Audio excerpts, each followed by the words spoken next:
The thing they don't tell you about producing a podcast is that, honestly, this job is at least 25% Googling, which is how I learned that if you go to the FBI's website, you'll see this video. While the world has witnessed a thriving economic partnership between China and the U.S. for decades, it's called Made in Beijing, the plan for global market domination. It's 32 minutes long, and it plays like a federal riff on true crime TV, something you'd watch at a Holiday Inn. behind the scenes, it is a complex relationship where each country sees the other as a potential adversary. It's warning American companies China is coming for your products, and it's stealing your intellectual property. We have the receipts. President Xi Jinping is intent on reestablishing China's dominance in the Pacific. Their tactics do not mirror free economic development. Forced technology transfers, acquisitions of foreign companies, intellectual property theft, and industrial espionage are widespread. There's a segment on semiconductors, another on building materials, and then there's Operation Purple Maize.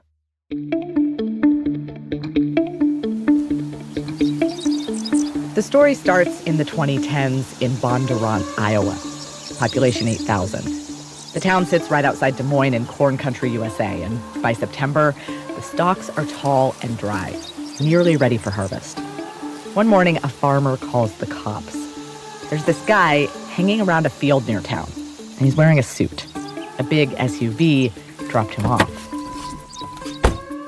To the untrained eye, Bondurant's fields might look identical, but to those in the know, some were top-secret testing fields for Monsanto, the world's largest seed company. 1 acre housed tens of millions of dollars in development and research. When you think of international spies, you probably think of places like Washington, D.C., maybe New York City being targets. It turned out that the man in the field, Mo Hailong, he was from China. And he'd been taking the same Midwest trip over and over for months. And Bondurant, well, it's the sort of place where outsiders stick out, especially when they're caught digging around in somebody else's soil. But federal prosecutors in Des Moines claim someone was spying for China right here in Iowa. Mo would go to Iowa or Illinois, buy or steal American seed corn, and then stash it. And eventually, he and 5 others tried to send it home to an agricultural tech company in Beijing. All of this was part of a much bigger plan, though, to hopefully replicate the seeds for sale in China. And if you ask FBI Director Christopher Wray, strike straight at the heart of the American worker. America's agriculture is the envy of the world, and we're very proud of it, and we should be. And whenever we're the best at something, somebody else is chasing us. China's goal is to take what it can and become essentially self-sufficient and put American businesses out of business. But here's what the FBI's warning video doesn't say.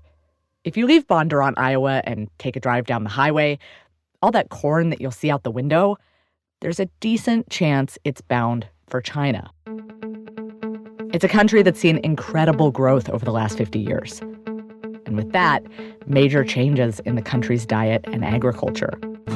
With 1.4 billion people to feed and a party narrative to upkeep, President Xi Jinping is more focused on food security than ever. So, what's the plan? And what does it mean for China's relationship with the U.S.? I'm Lacey Healy, and this is Things That Go Boom.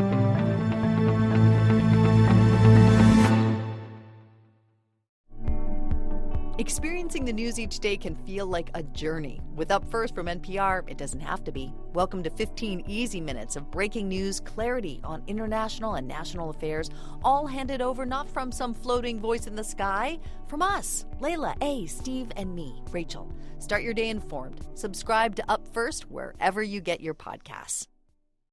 To understand what's going on in China today, we have to stay in the past just a little bit longer.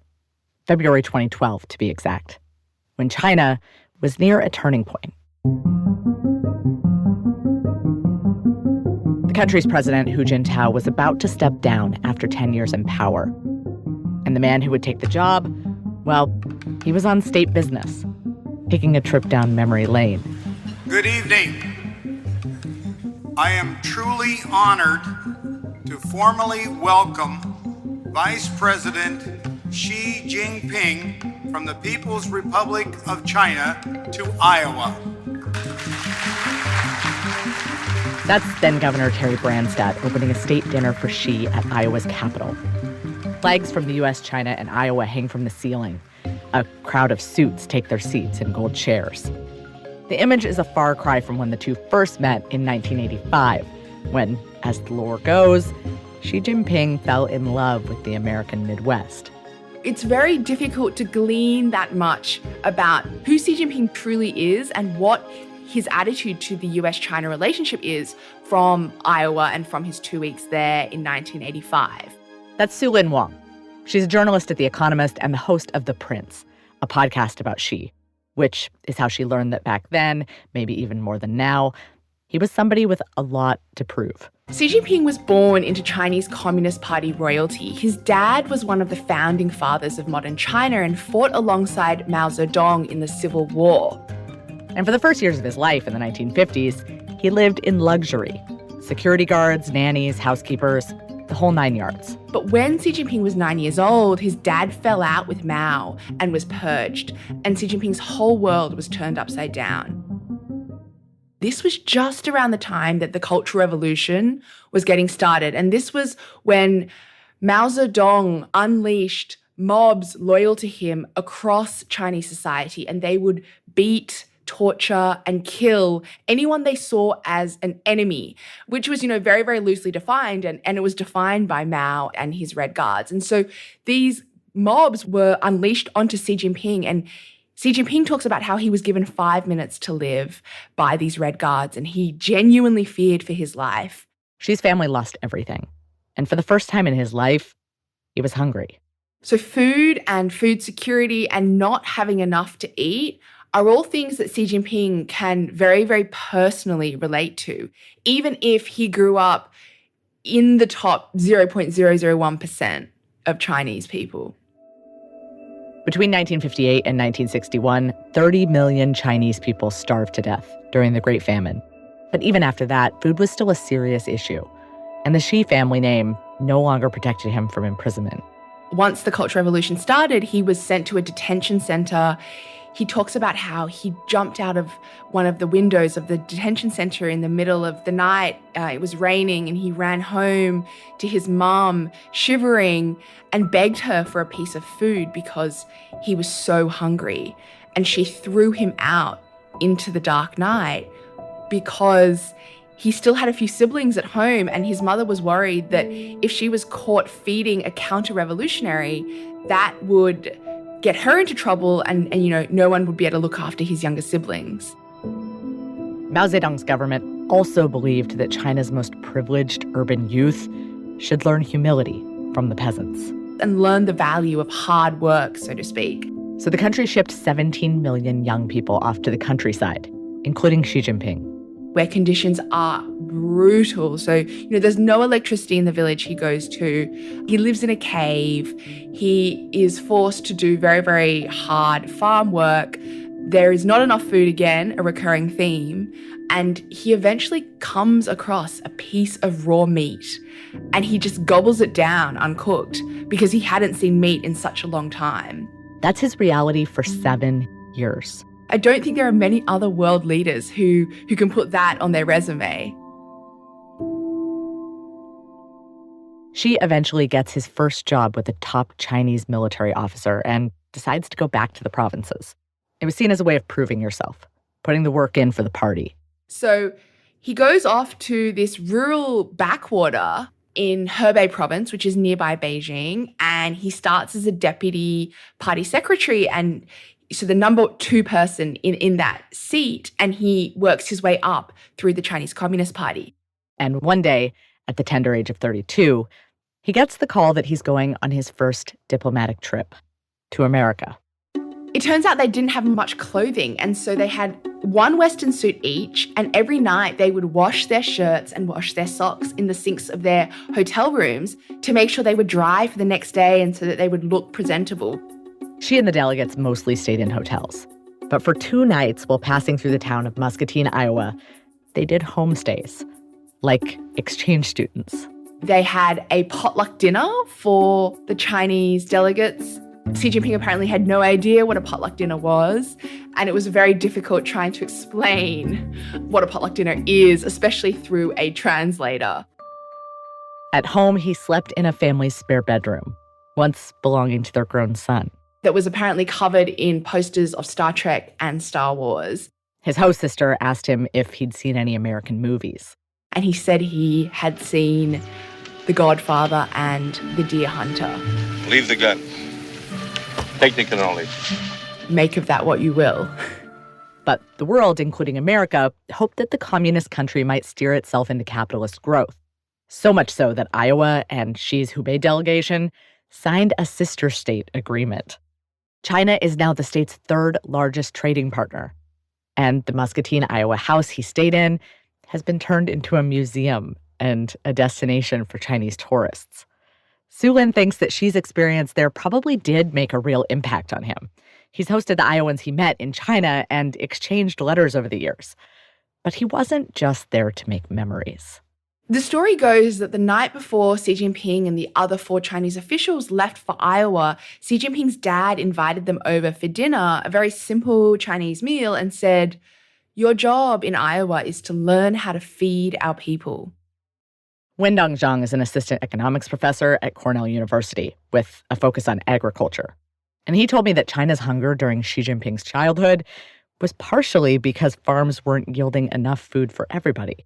When you are thinking about the late 1950s and early 1960s, the Chinese governmental structure is still the commune system. So it's a part of the communist system where you don't work for your farm, but your whole village is sort of public owned as a farm. So people don't have the necessary incentive to work really hard because you show up and you will get credits, you will be fed, you don't really care about the output.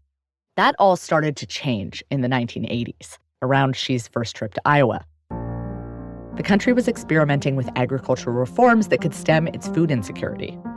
Essentially, the major changes that the individual farmers, like my grandpa and my uncle, would be in charge of your own farm. So you don't own your own farm. So China actually bans private land ownership. So you don't own your own land.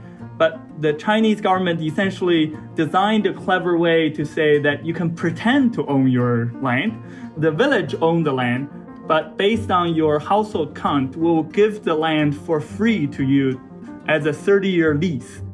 China called this the household responsibility system. You are in charge of your farm, allocated to you, and you figure out how to maximize the profitability by choosing your own crop mix and inputs and marketing prices. And it actually worked. Once people started running their own farms, agricultural output and value went up. All that said, there were still a lot of limitations on China's food system. Wendong grew up in a rural village in the northern Shandong province. His family grew maize and wheat, and he remembers eating a lot of corn porridge. But while the average American farm was around 450 acres then, theirs sat on 2. So imagine that if you only have 2 acres to work with, you cannot make a lot of money at all, right? So that's why if you're looking at now the production scene, no one in their village actually is growing that. Everyone is growing vegetables in high tunnel greenhouses. Honeydew melons, cucumbers, tomatoes, that's where the money is today. And more importantly, a greenhouse full of produce is just more efficient on less acreage, in a country where less than 10% of its map can even grow food. More than half of your land is very harsh environment for people, livestock, or crops. So we want to allocate these limited resources to things that we absolutely care about. We have to retain acres for wheat and rice. We have to retain acres for vegetable production because they are perishable near the cities. In the 1990s, the government set a goal to produce at least 95% of its own wheat and rice. And once they cleared that, 99 to 100. They essentially give up on soybean. They say we don't have enough land resources, so we can rely on the global markets. 40 years ago, China's leadership might have balked at the idea of buying from overseas. But since then, these policies have helped the country lift around 800 million people out of poverty. So if you think about my dad, so he started as a high school physics teacher. In the early 1980s, he earned on a per month level probably like $10 per month. Now, Wendong says, he's taking home closer to $1,200. And that growth? It's changed the Chinese diet. When people get richer, they want more food, they want more protein, and they want more specialty products.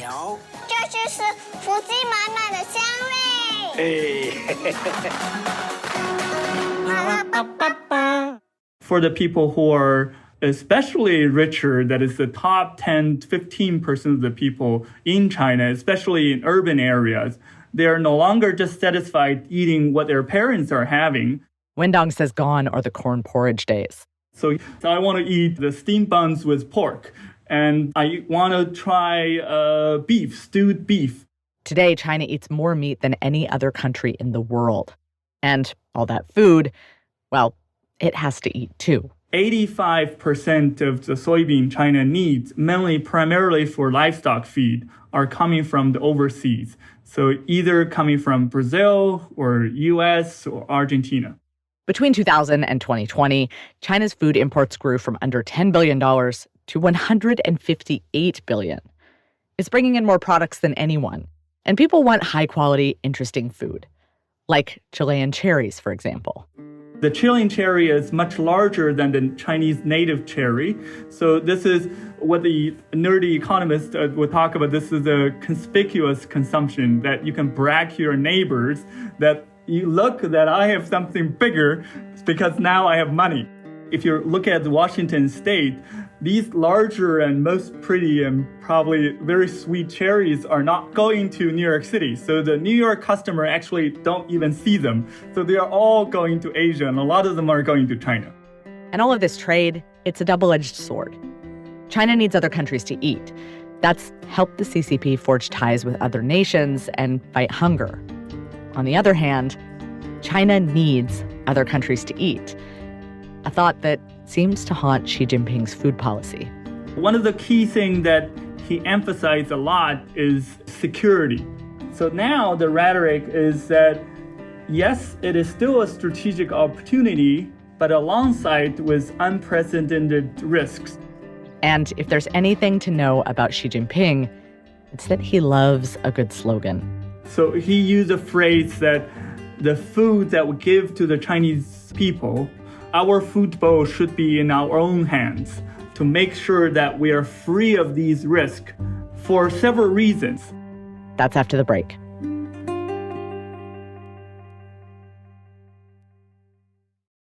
I would ask all of you to please join me in raising our glasses to our longtime friend, Vice President Xi Jinping, and the long-lasting friendship between Iowa and China. There's one more thing I should probably mention about Xi Jinping's reunion trip to Iowa in 2012. 感谢爱奥瓦州朋友为我们举行盛大的欢迎晚宴。 After thanking Governor Terry Branstad for his speech, Xi said, "I'd like to send my best regards to everyone present and to the over 3 million people of Iowa." It's not so clear how well he did or did not know the man with the glasses sitting at table 44. Mo Hailong, our guy from the FBI website, he'd recently been caught sniffing around a Monsanto test field about 20 minutes away. A year later, he'd be arrested for stealing American intellectual property. The FBI was filing more and more cases like Mo's. But judging from the itinerary of the vice president's trip, a visit to Muscatine, tractor rides, meetings in Washington, the U.S. was still more than happy to play the gracious host. There was a lot of interest in the U.S. in trying to figure out, okay, who is this guy? What are his interests? What mechanisms can we set up to try and get a line on him? That's Arthur Kroeber. He runs a consultancy on China's economy and global influence. It was just past a fairly important inflection point, actually, which was the global financial crisis. The stock market is now down 21%. Veteran traders saying they've never seen anything like it. We're now down 43%. The economy of the United States of America, and as a consequence, the worldwide economy, could be plunged into a very, very deep hole. For years, America's leaders thought that China's opening up was actually good for the U.S. Because China would be able to buy more stuff, it would be sort of a contributor to global demand. And as long as China sort of played by the rules of the global economic system, it would be fine. But the country drifted farther and farther away from Washington's expectations, modeling its economy less on America's free market. And it continued to grow. By the time you get into the post-global financial crisis era, it's clear that China is a much more formidable economic force. It has companies that are really technologically sophisticated, and China's also modernized its military quite a bit. As early as Xi's nostalgic U.S. tour, the American narrative around Beijing was changing. Here's Joe Biden at the State Department in 2012. As Americans, we welcome competition, but cooperation can only be mutually beneficial if the game is fair.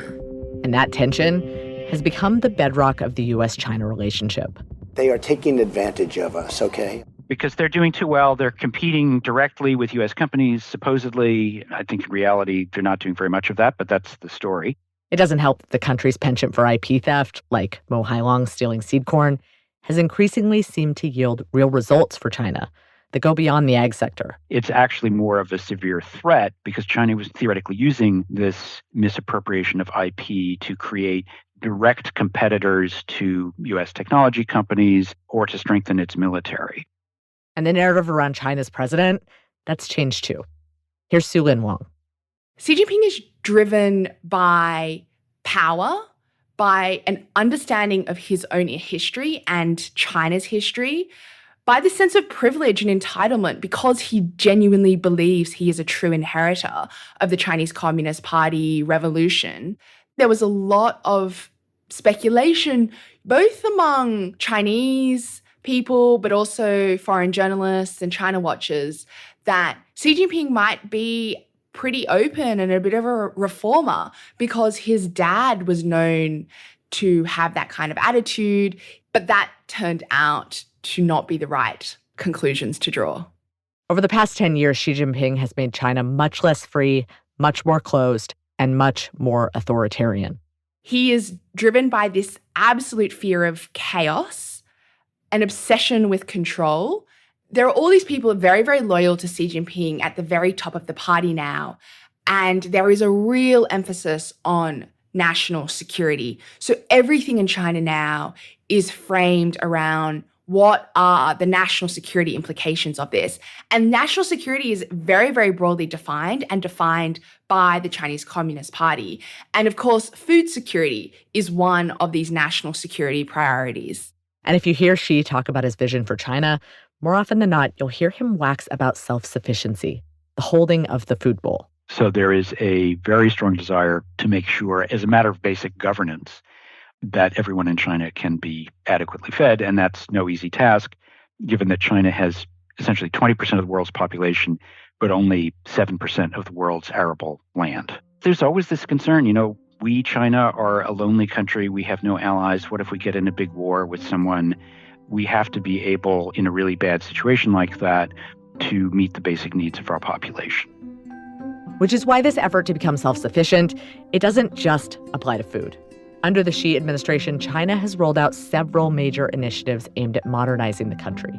Initiatives that could have a real impact on China's food supply, but also a real impact on China's standing as a major power. First, there's the Belt and Road Initiative, which was a huge sort of infrastructure investment program around the world. This involves partnering with nearly 150 countries to expand global trade routes and policy. And then the Made in China 2025 industrial policy program, which was unveiled in 2015, which a lot of people came to see, again, as an effort by China to become a peer competitor to the U.S. in a lot of the technologically intensive industries that are really critical to the U.S. economy. Something that the U.S. found more than a little annoying. But for China, this is sort of a catch-22. The country wants to grow and prosper and, yes, compete with other world powers, but it needs to feed its people.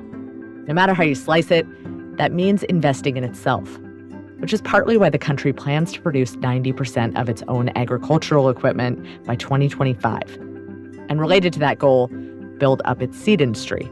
See, genetically modified seeds can be designed to yield more crops, fight pests, and withstand increasing climate stress. Not in China, where people have been dealing with record-breaking temperatures since early July. This is China's largest freshwater lake turned bone dry. Authorities are battling one of the worst droughts seen in more than 50 years. Falling river levels have left hydroelectric power stations unable to produce enough energy.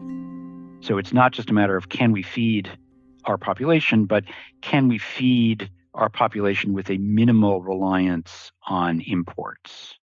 And even that can be a challenge. Economist Wendong Zhang says what we've all seen over the last couple of years, trade carries its own risks. More recently, with the U.S.-China trade war and the Russia-Ukraine situation, where this is exposed that if you rely on the international markets, there could be a lot more volatility that is out of your control.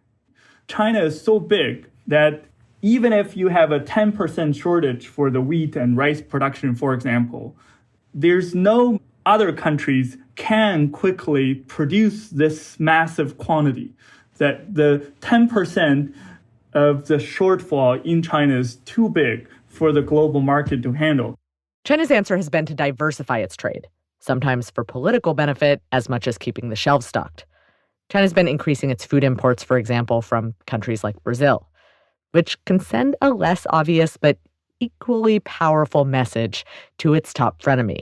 One thing that's been very interesting feature of both the Trump and Biden administrations is that while the relationship has grown a lot more contentious on many dimensions, there has been a very, very active effort to promote U.S. agricultural exports to China.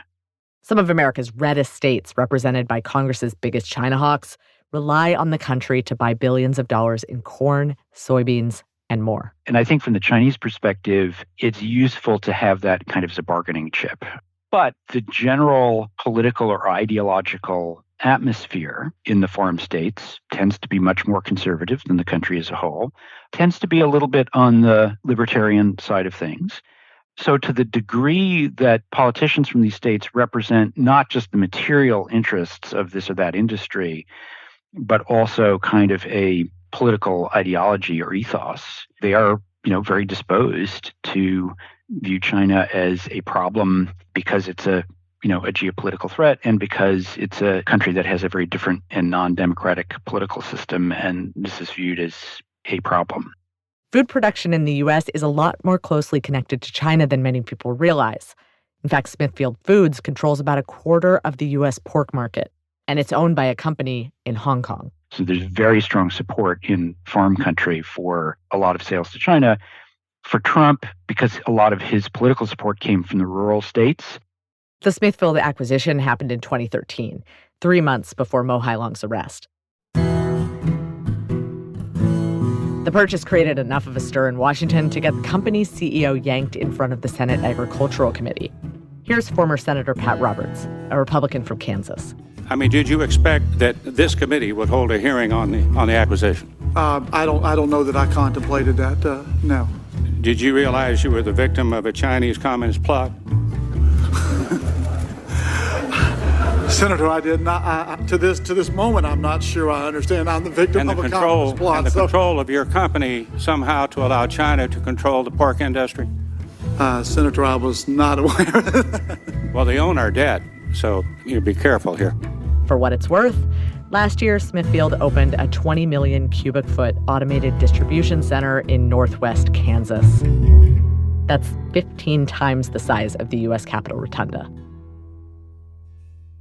Today, red state representatives walk a bizarre tightrope.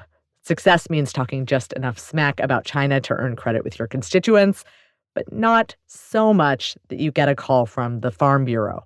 And, that's a microcosm of the U.S. as a whole. I mean, if you look not just in agriculture, but across the whole scope of U.S.-China relations, there's a tension between the view that China is this big problem, a geopolitical threat, a technological competitor, and an ideological adversary on the one hand, and the fact that it's one of our biggest economic partners across many, many sectors. The vast majority of U.S. companies in most sectors view China fundamentally as an opportunity that they don't want to see destroyed. During the Trump administration, there was a lot of antagonistic rhetoric on China, and there were these export controls and tariffs put on. But there was also continuous negotiations for a trade deal.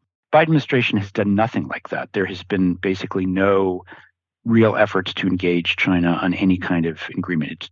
But the general antagonism isn't always one-sided. China can be equally unwilling to negotiate or take responsibility for its own problematic behavior, like IP theft. People need to understand that the relationship is complex and interdependent. It is not reducible to a set of, 2 or 3 moral axioms. There are trade-offs which are really complicated to make, and we're not going to make those trade-offs in the best way unless we air all of the issues, very publicly and very thoroughly.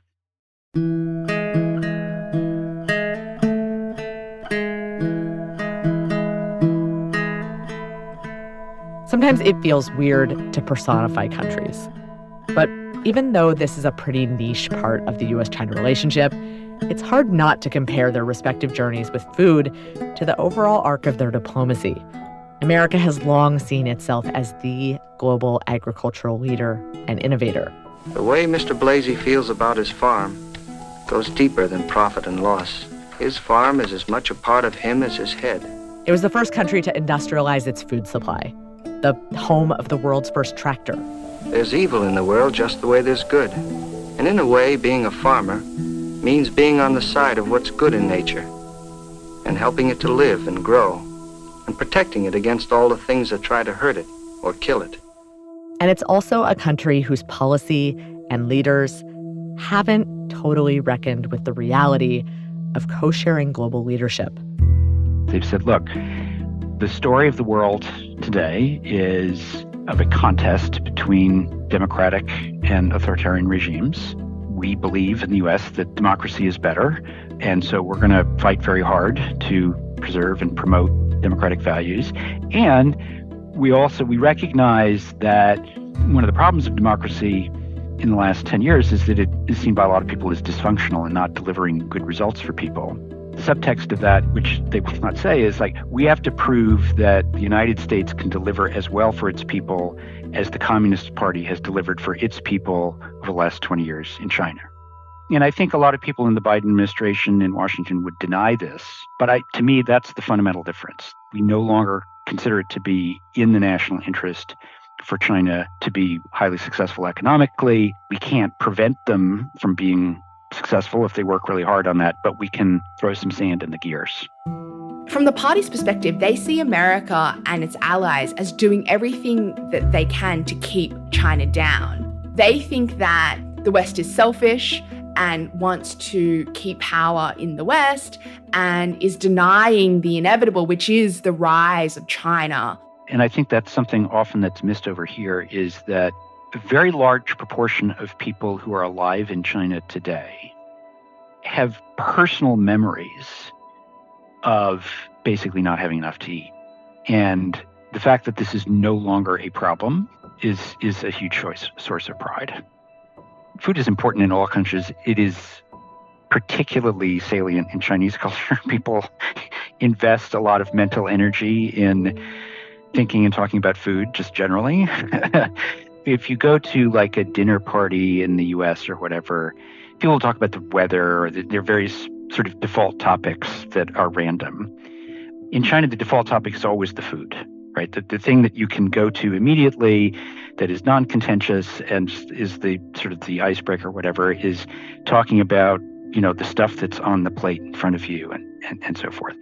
So food is authentically, I think, quite central in Chinese culture generally, but also this move from what was fundamentally, until the mid-1980s, a food-short country where a lot of people were somewhat hungry a lot of the time, to one where this is not an issue. That is quite salient in people's psychology today.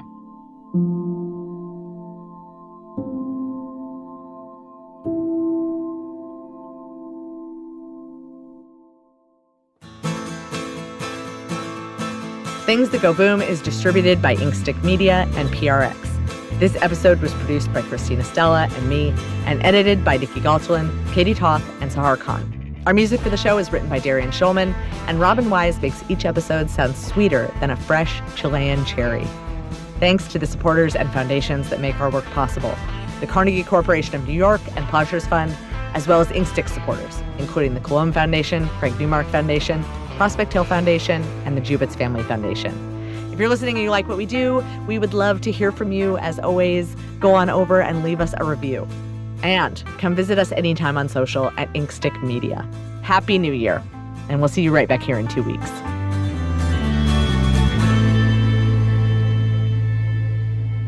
Sorry, it is Iowan, right? What do you guys call the people? It is Iowan. Okay. Yes. No, that's a good question. Okay. Sorry, let me tell that story again.